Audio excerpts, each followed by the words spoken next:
If you don't get rich now, you will forever be broke. Listen, I know it's harsh, but let me explain. What's up guys, Carson Johns here. Today, I'm gonna be doing a little bit of a different video. Today, I'm gonna be giving you some financial advice. Now, if you have never learned anything from me on my channel in all my, 5-6 years of doing YouTube, this is the only video you need to learn anything from. And you will forever be set for life. Now, there are two different ways that you can live your life. Option number one, living in the rat race. Now, I'm sure you have heard this term a million times, but for those of you who haven't, let me explain. Living in the rat race consists of working a 9-to-5 job, living paycheck to paycheck, spending your money on your mortgage, your food, your cars, your kids, their sports, anything that you have as an expense in your life, your money will go to that. Working for a boss your entire life, where you have specific vacation time or only a certain amount of time you can have off. Or option number two, living the financially free life. This consists of working on your own schedule anywhere you want in the world. If you want to go to Africa tomorrow and go on a safari and see lions and giraffes, you could do that, and you could be working on the safari while you're at it. Oftentimes, these people also work less than the 9-to-5ers and end up retiring earlier. Right now in life, we are encountering inflation. Now, if you don't know what inflation is, it is essentially the increase in prices for things over time. An example of this, $1 back in 1950 was worth $1, but it has the equivalent spending power as $12.29 today. You could buy an entire combo meal from McDonald's, hypothetically, for $1. Another insane fact, if you would have put $50,000 into real estate 100 years ago, today, it would be worth somewhere around $100 million.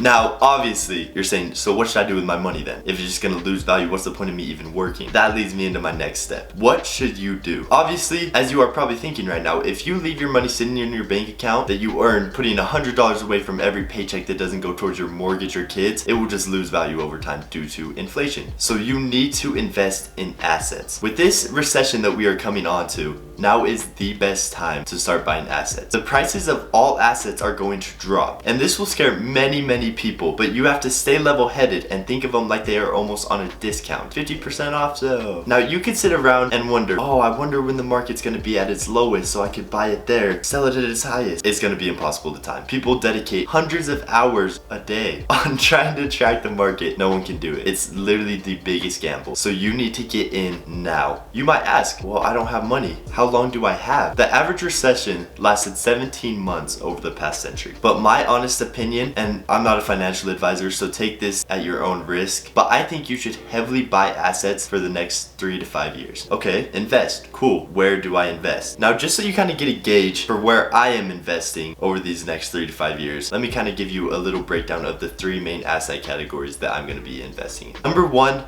is real estate. Real estate is something that I am very familiar in. Obviously, I do that for my job. I've grown up around real estate. My mom does real estate. So it's definitely the category that I feel most confident in. I have 2 of my own properties that have yielded me hundreds of thousands in equity over the past few years alone. Now, obviously, the market has been absolutely insane, as basically all of you probably know. So that's not really accurate for these next upcoming few years, but you have to think long term. Over the past 20 years, the real estate market has increased 106%, or about 5.3% annually. So if that tells you anything, it is a pretty strong asset category to invest in. Asset category number 2. On average, the stock market yields a 10% return annually. Meaning, if you put $100 into it January 1st and it yields its average amount, your $100 would then be worth $110. But again, this is not a guarantee. You could put that same $100 in on January 1st, and by the end of the year, it could have lost 90% of its value and then be worth $10. Everything with investing is a gamble. You could just try to invest and become a smarter gambler in sorts.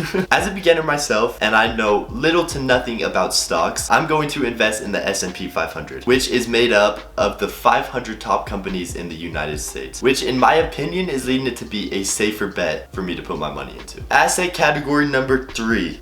Crypto. Now, again, I know hardly anything about crypto, so this is also very new to me, but I think I have pretty good general knowledge to know what's going on. Now, if you've seen anywhere on the news, crypto has a huge change coming up. Ethereum, which is the second largest coin in crypto, is having a merge. This merge has been in the works for years, which is marking the end of the proof of work, or POW, and beginning of proof of stake, or POS. Now, you don't need to know much about these two things. Really, the main takeaway that you need to get from this is that if everything goes to plan with this merge that is happening September 15th, so probably pretty soon after this video comes out, Ethereum will be 99% more energy efficient. It doesn't take a genius to realize that if this merge does go successful on the 15th, then the price of all crypto could increase significantly in the future. So now you have a little baseline for investing. How much should you expect to yield? In my opinion, any money that you invest now in 3 to 5 years will be worth about 3 times more. So if you invest $1 over these next 3 years, it'll be worth $3.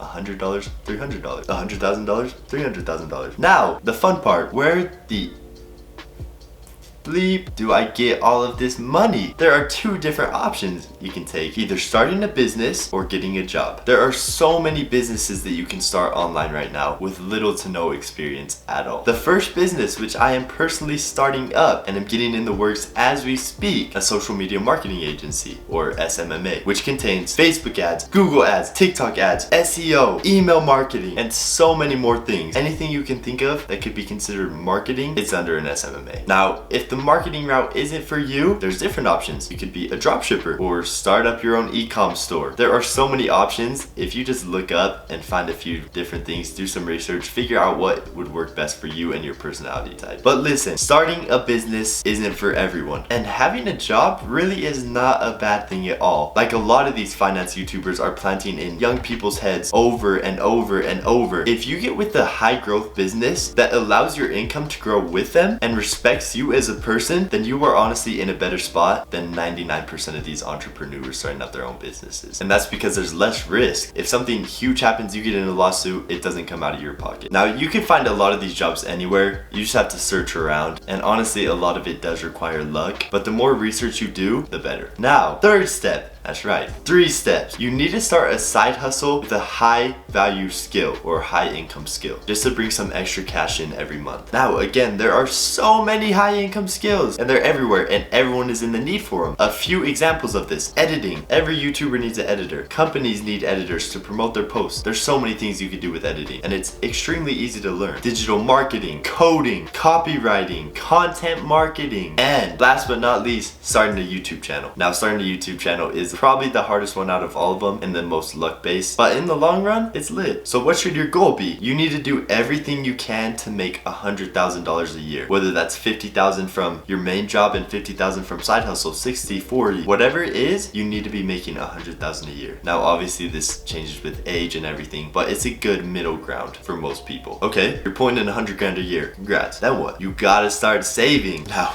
don't get me wrong, I love my food. I stay eating, bro. And I love the small things in life. But hear me out. These next few years, you need to live a little bit under your means. So that way, in 5 years' time, you can live way higher above your means than you would have been if you stayed on that same track. So you can't give in to the peer pressure to spend your money whenever you're going out with friends, but it's good to have those experiences. So you need to find a good middle ground. I'm not going to tell you save every single penny you make. Just find a good balance that works for you. But think about it like this. If you're spending $150 on coffee a month because you go every day, 30 days, that is really $450 a month in coffee, which is absolutely absurd. And why is that? Because that $150 that you spent on coffee could have been invested, and in 5 years time, 3 extra turn, $450,000. So if you do all of these steps and play your cards right these next few years, you will change your life forever and set yourself up for generational wealth. I hope you guys enjoyed this video. If you have any more questions, DM me on Instagram, Carson Johns 27, and I'll see you next time.